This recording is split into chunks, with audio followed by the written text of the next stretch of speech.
I was like, I just started laughing. I'm like, yep, it literally looks like a piece of pepperoni stuck to my foot. Oh, that's lovely. Thank you for the visual. Brutal. It's none of this hurts. That doesn't feel good. That's the worst part.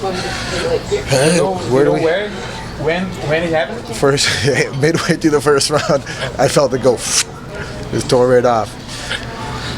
All right, where are we going? Who's starting off? Yeah, no, let's start with that then. Yeah. You're talking about a blister or? Yeah, I didn't even have a blister. Midway through the first, I always wear wrestling shoes every time I practice because I'm clumsy sometimes. I don't ever want to hurt my feet. And I just literally felt like a pepperoni-sized piece of skin rip off in the first, midway through the first round. And was that a problem? Like, this all looks bad, but this thing is the only thing that bothers me right now. So, no, it wasn't bad. I kicked him a few times. BJ's got he's got a melon. He's got a hard head. I kicked him in the head a couple times, and the guy's tough as nails. He still hits hard. He hits like a truck. He's got a great jab, a great hook, and we were working on keeping this thing up. I got a little sloppy, let this thing down, and he cracked me a couple times good. His uppercut got me, but the guy gets better with age. You know, we knew we were going to be able to empty his gas tank, and that's why we put the heat on him in this. Beginning of the second, we just stayed in his face, and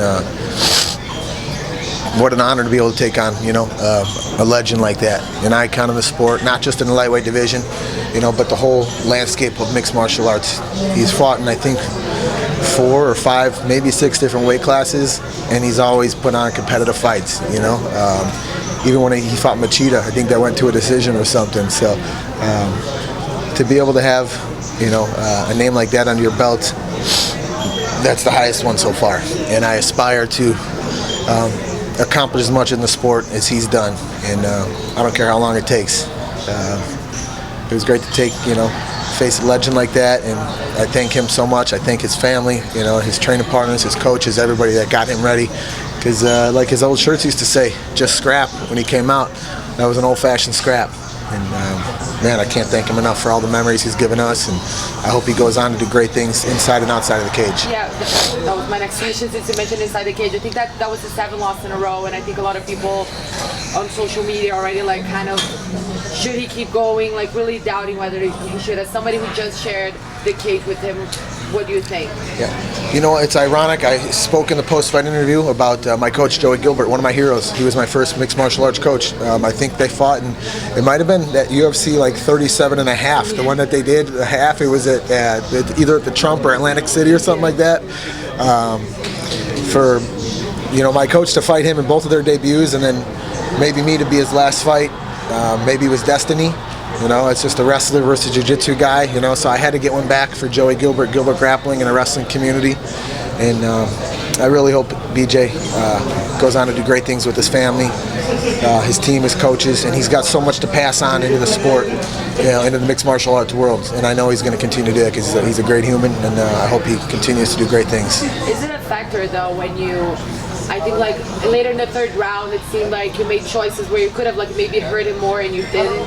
Did that, the respect that you have for him, factor in at all? I don't want to say hold back, but did you kind of not maybe want to hurt him as much, or was that not a thought in there? You know what? There's no mercy in there, but there was something. I cracked him a few times. I hit him with some overhands, and he's a tough son of a gun. I hit him with everything I had, and he didn't go down.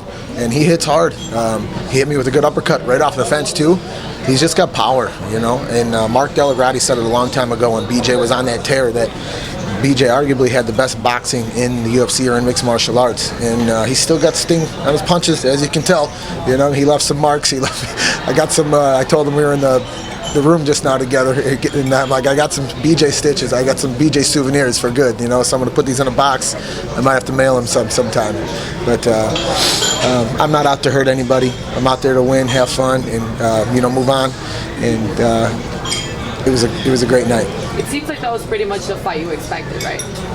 We expected to get him out of there, and we expected to finish the fight. He's a tough son of a gun. He's a tough Hawaiian, and man, those guys are as advertised. So. I saw a video of you two backstage after the fight. What did you guys talk after the fight? Oh, we were just laughing because he was. I didn't know he was back there. He had already been back there. I grabbed his foot and I told him, "Hey man, I got some BJ souvenirs for you. Gonna get some stitches." And we were just talking about. I told him how hard his uppercut was, you know, and we were talking about how we could hear each other's corners so well. And he's like, dude, how did you know the uppercut was coming? I'm like, cuz you dropped that receiver with it. You know, you dropped my buddy Joe Daddy Stevenson with it. You know, it's one of your signature punches. And his takedown defense, we were just kind of, you know, reminiscing, you know, of the fights he's put on and just how thankful, you know, all the memories he's given so many people in this sport. Did he say anything at all about like his future, or did you just? Nah, I think it's too soon. You know, there's too many people around. You know, it's never fun being around a bunch of doctors anyway. I don't like needles, but it was more we were just kind of mucking it up, cracking up, and just having fun and just being thankful. So you're cool with all of that, but not with needles? I can't stand them. I never have. I'm not going to start now. I look like a mess. So what's the plan now? You're going fishing, just relax, or you just want to get back to the gym? Man, I wish I had a fishing rod in my hand right now, man. Yeah, if we weren't leaving so soon, I'd love to go try to get on some peacock bass, because I hear there's some awesome ones down here in Brazil and South America. But get home, unwind a little bit, and get on my kayak, get on my bass boat, and get on some big old bass. What's next for you inside the octagon? Do you have someone in mind you would like to fight after coming off a win against a legend? Do you have someone in mind you want next? Yeah, there's someone that still owes me some money from some hospital bills, and he knows who he is. I meant to say it in the post-fight interview. I'm still getting bills from when Nate Diaz did this little thing, you know, from behind when I wasn't paying attention. So Nate, it's been 10 years, man, since I whipped your ass. You've had a long time to lick those wounds, man. I know that money's running out. You want to build some stacks? Let's do it, buddy. Come on. It was a fun fight back then. Let's do the 10-year reunion, man. No harm, no foul. Let's go out there. Let's put one on for the sport, dude. You know what I mean? We love watching you and your brother fight. You and your brother are two of the most entertaining fighters ever, man. So if you want to get one more in, man, I'm down. So I keep getting those bills, and this thing reopened from that night. So anytime, any place, anywhere. But yeah, first things first. Once I get these out, back to the wrestling room, back to the boat, and right back to work. Do you think he's coming back?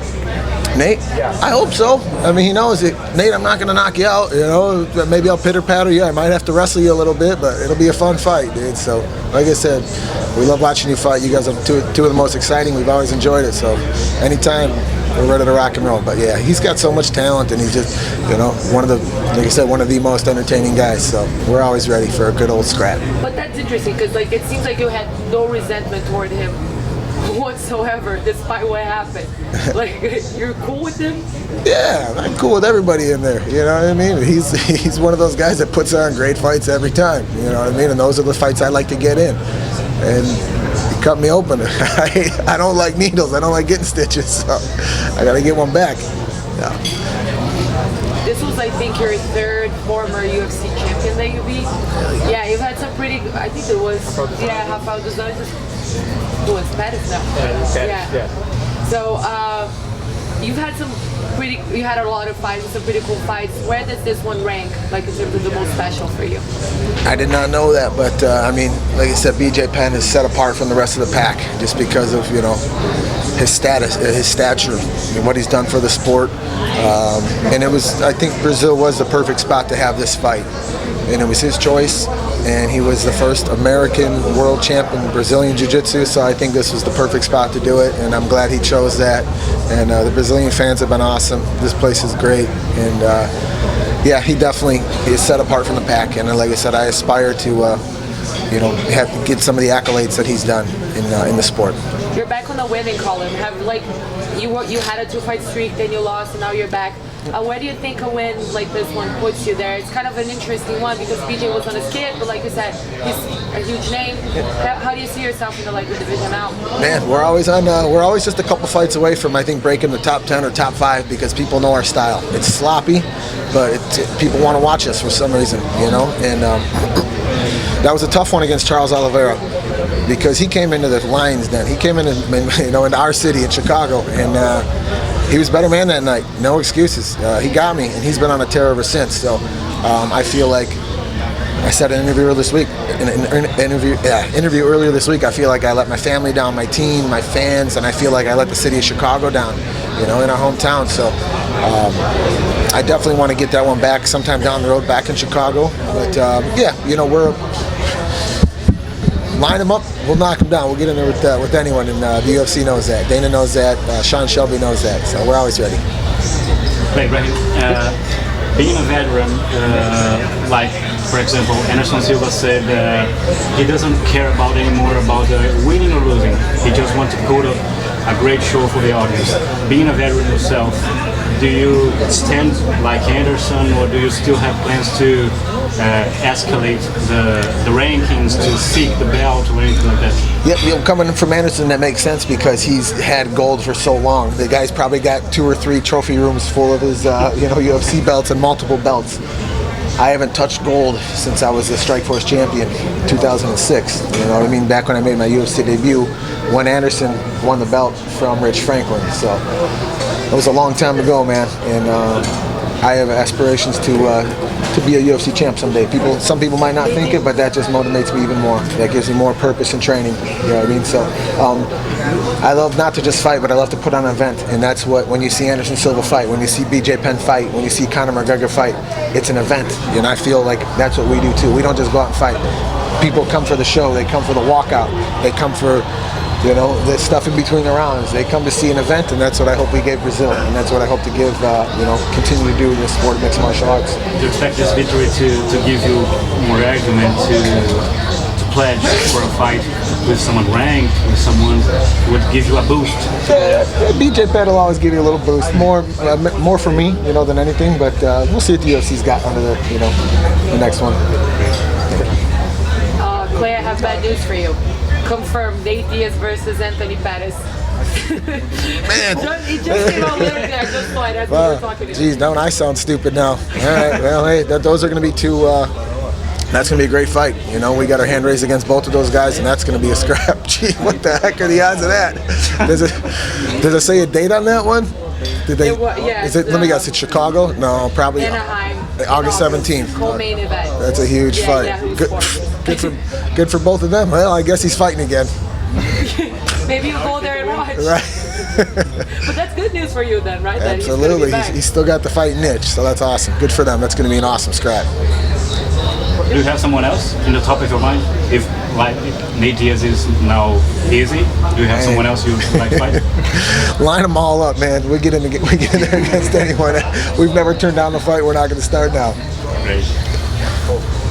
Thank you very much, man. Thank you very much. That's good. Thank you so much. I literally just saw it. That is hilarious.